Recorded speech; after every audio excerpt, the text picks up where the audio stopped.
चलिए, आज मैं आपको एक ऐसी दोस्ती की कहानी सुनाता हूं जो स्कॉटलैंड के अकेलेपन से शुरू हुई, इराक के दलदलों से गुजरी और लंदन की सड़कों तक जा पहुंची।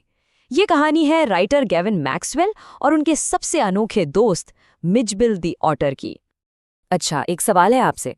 अगर आपको एक पेट पालना हो तो आपके दिमाग में क्या आएगा? ज्यादातर लोग सोचते हैं एक क्यूट सा कुत्ता या शायद एक प्यारी सी बिल्ली, है ना? पर क्या आपने कभी सोचा है एक ऑटर पालने के बारे में? है नो, अजीब लग रहा है, लेकिन गेविन मैक्सवेल ने यही सोचा और बस उनकी पूरी दुनिया ही बदल गई।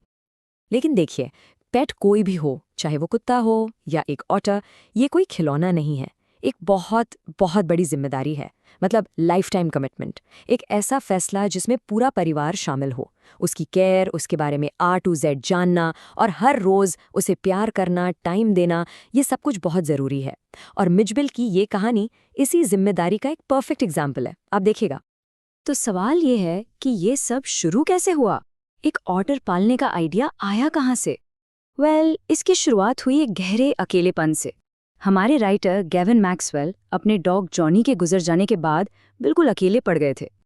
सोचो, स्कॉटलैंड की वो सुनसान हाईलैंड्स, और वहाँ मैक्सवेल बिल्कुल अकेले। उन्हें एक साथी की कमी बहुत महसूस हो रही थी, लेकिन एक और डॉग लाने की हिम्मत उनमें नहीं थी। वो दर्द दोबारा नहीं सहना चाहते थे। जिंदगी एकदम से खाली हो गई थी, और कभी कभी ऐसे ही खालीपन से सबसे अनोखे आइडियाज निकल कर आते हैं।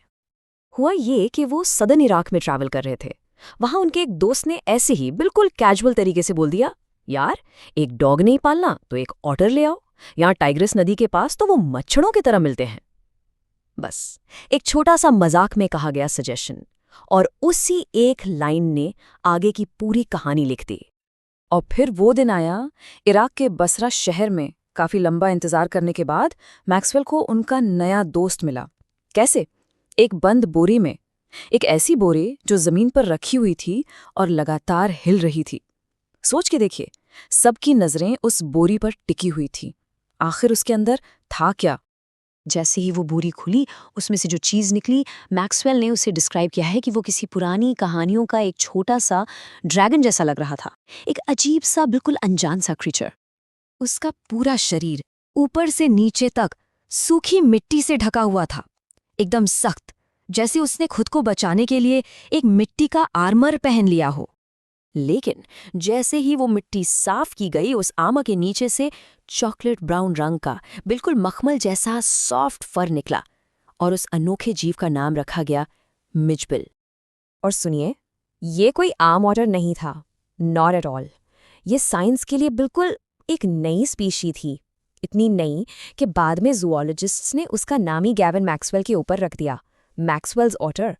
सोचो, मैक्सवेल अनजाने में एक ऐतिहासिक खोज अपने घर ले आए थे। अब शुरू में तो मिचबिल थोड़ा अलग थलग, थोड़ा डरा हुआ सा रहता था, नॉर्मल है। लेकिन जिस पल उसने पानी देखा, ओ माय गॉड, उसकी असली पर्सनालिटी सामने आई। वो बाथटब में ऐसे पागल हो गया जैसे कोई छोटा हिप्पो हो, उछलना, कूदना, पूरे बाथरूम में पानी फैला देना। पानी ही उसकी दुनिया थी, उसकी सबसे बड़ी खुशी। तो ठीक है, दोस्ती तो हो गई, लेकिन अब आई असली प्रॉब्लम, असली चैलेंज। एक ऑटर को इराक से सीधे लंदन कैसे ले जाएं? और ये जो सफर था ना, ये उनकी सोच से भी कहीं ज्यादा, वे मोर ड्रामेटिक और मुश्किल होने वाला था। पहली कोशिश ब्रिटिश एयरलाइन ने तो सीधा सीधा मना कर दिया, नो एनिमल्स। फिर एक दूसरी एयरलाइन तैयार हुई, लेकिन उनकी एक शर्त थी। शर्त ये थी कि मिचबिल को एक डब्बे में ट्रैवल करना होगा। और डब्बा कितना बड़ा? सिर्फ 18 इंच स्क्वायर। जस्ट इमेजिन, एक आज़ाद पानी के जीव के लिए वो एक कैद जैसा था। तो मैक्सवेल ने एक बॉक्स बनवाया। फ्लाइट से ठीक 1 घंटा पहले उन्होंने मिचबिल को उस बॉक्स में डाल दिया। सोचा थोड़ी आदत हो जाएगी, और वो बस जल्दी से कुछ खाने के लिए निकल गए।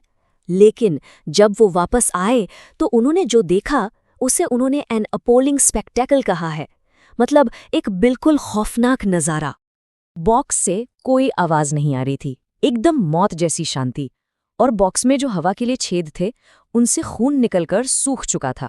आजाद होने की कोशिश में मिचबिल ने उस बॉक्स को अंदर से पूरी तरह फाड़ डाला था और खुद को बहुत जख्मी कर लिया था। अब जैसे तैसे वो जख्मी मिचबिल को लेकर फ्लाइट में पहुंचे, वहां एक और कांड हो गया। मिचबिल बॉक्स से निकलकर प्लेन में गायब। आप इमेजिन कीजिए सिचुएशन, चारों तरफ लोग चिल्ला रहे हैं, भागदौड़ मच गई है, और उस पूरे केओस के बीच एक एयर होस्टेस आती है जिसे Maxwell the very queen of her kind कहते हैं। वो आती है और इतने आराम से एक स्माइल के साथ कहती है, आप प्लीज अपनी सीट पर बैठिए, मैं उस जानवर को ढूंढकर आपके पास ले आती हूँ। अनबिलीवेबल।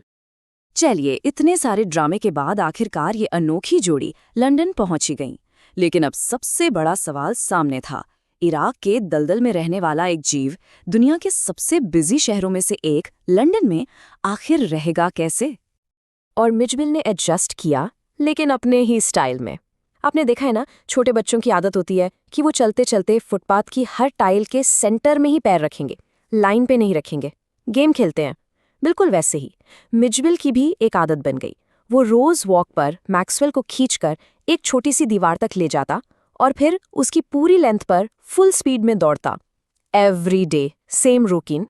अब लंदन के लोगों ने तो लाइफ में कभी ऑटर देखा ही नहीं था, तो मिचबिल को देखकर उनके जो गेसेस होते थे वो हिलेरियस थे। सुनिए, कोई कहता ये बेबी सील है, कोई कहता स्क्विरल है, किसी को वो वॉलरस लगता, किसी को हिप्पो, बीवर, भालू का बच्चा, यहाँ तक कि are you ready for this, एक ने उससे ब्रोंटोसॉर यानी डायनासोर भी बोल दिया। लेकिन सबसे best reaction, the ultimate reaction, एक मजदूर का था। वो गड्ढा खोद रहा था। उसने मैक्सवेल को घूर के देखा और एकदम गुर्राते हुए पूछा, here mister, what is that supposed to be? मतलब, ओए मिस्टर, ये आखिर है क्या चीज? उसकी आवाज में कंफ्यूजन भी था और थोड़ा गुस्सा भी। कमाल था। तो इन सभी मजेदार किस्सों, हंगामों और खट्टी मीठी यादों के बीच मैक्सवेल और मिचबिल का जो बॉन्ड था, वो हर गुजरते दिन के साथ और भी ज्यादा गहरा होता जा रहा था। मिचबिल बहुत बहुत इंटेलिजेंट था और उसे खेलना बहुत पसंद था। उसने पता है क्या किया? उसने खुद का एक गेम इन्वेंट कर लिया। वो एक पिंग पोंग बॉल लेता, उसे मैक्सवेल के एक टेढ़े रखे सूटकेस के ऊपर तक ले जाता, फिर उसे नीचे रोल होने देता और फिर फुर्ती से भागकर दूसरी तरफ से उसे कैच कर लेता। कितना स्मार्ट है ना? तो आखिर में मिचबिल की ये कहानी सिर्फ एक अजीब पेट की कहानी नहीं है। ये हमें याद दिलाती है कि दोस्ती, प्यार, ये किसी भी शक्ल, किसी भी रूप में मिल सकता है। इस कहानी को सुनने के बाद मैं आपसे वही सवाल फिर से पूछता हूँ, क्या आप एक ऐसे अनोखे दोस्त की पूरी जिम्मेदारी उठाने के लिए तैयार हैं? सोचिएगा जरूर। मिलते हैं अगली बार।